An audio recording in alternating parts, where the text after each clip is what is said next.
రాజధాని ఢిల్లీలో ఘోర అగ్ని ప్రమాదం జరిగింది. తూర్పు ఢిల్లీ ప్రాంతం వివేక్ విహార్ పిల్లల ఆసుపత్రిలో మంటలు చెలరేగాయి. ఈ ఘటనలో 6 నవజాత శిశువులు చనిపోయారు.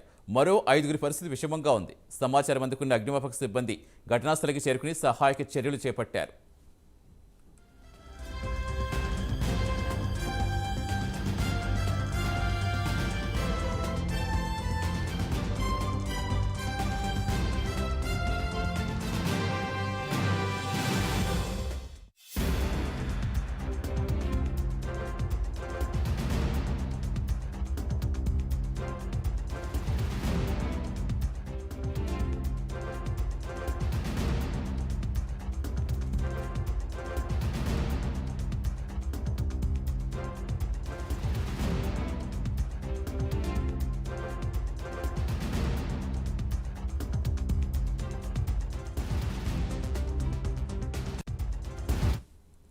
దేశ రాజధాని ఢిల్లీలో ఘోర అగ్ని ప్రమాదం జరిగింది. తూర్పు ఢిల్లీ ప్రాంతం వివేక్ విహార్ పిల్లల ఆసుపత్రిలో మంటలు చెలరేగాయి.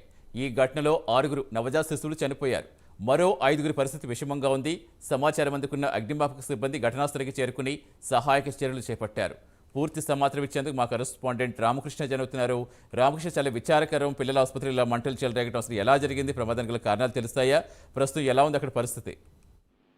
అయితే పిల్లల హాస్పిటల్లో భారీ అగ్ని ప్రమాదం సంబంధించింది బేబీ కేర్ హాస్పిటల్. ఇది వివేక్ విహార్ లో ఉంది. రాత్రి 11:30 గంటలకి ఫైర్ కంట్రోల్ రూమ్ కి ఫోన్ వచ్చింది, ఇలా జరిగింది అని చెప్పి. వెంటనే 16 ఫైర్ ఇంజిన్ల రంగంలో దిగి మంటలు ఆఫ్ చేస్తే అప్పటికే 7 మంది పిల్లలు చనిపోయారు. ఇంకా 15 మందిని సురక్షిత ప్రాంతాలకి తరలించారు. మరి అలాగే కొంతమందిని ఆసుపత్రికి కూడా తరలించారు. చుట్టుపక్కల భవనాలు కూడా మంటలు వ్యాపించడంతో దాదాపుగా 16 ఫైర్ ఇంజిన్స్ రంగంలోకి దిగి మంటలను ఆఫ్ చేశాయి. అయితే తాజా పరిస్థితిపై కేంద్ర హోంశాఖ కూడా ఆరా తీస్తుంది.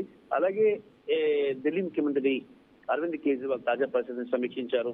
యుద్ధ ప్రాతిపదికన చర్యలు చేపట్టాలని అధికారులను ఆదేశించారు. ప్రస్తుతం అయితే మొత్తంగా టోటల్ అండర్ కంట్రోల్లోకి వచ్చాయి. యుద్ధ ప్రాతిపదికన సహాయక చర్యలు ప్రారంభమయ్యాయి. మొత్తంగా కూడా కింద ఫ్లోర్ లో ఉన్నటువంటి గోడౌన్ లో గ్యాస్ సిలిండర్స్, అంటే మనకు సోడా గ్యాస్ అని ఈ గ్యాస్ అని సిలిండర్స్ ఉంటాయి. ఆ సిలిండర్స్ పేరటం వల్ల ఈ ప్రమాదం సంబంధించిందని చెప్పేసి ప్రాథమిక దర్యాప్తు తెలియదు. ఇంకా పూర్తిగా దీన్ని దర్యాప్తు చేయాల్సి ఉంది. అధికారులు దర్యాప్తు చేస్తున్నారు. చేసిన తర్వాత మరిన్ని విషయాలు బయటకు వస్తాయి. రైట్ రామకృష్ణ.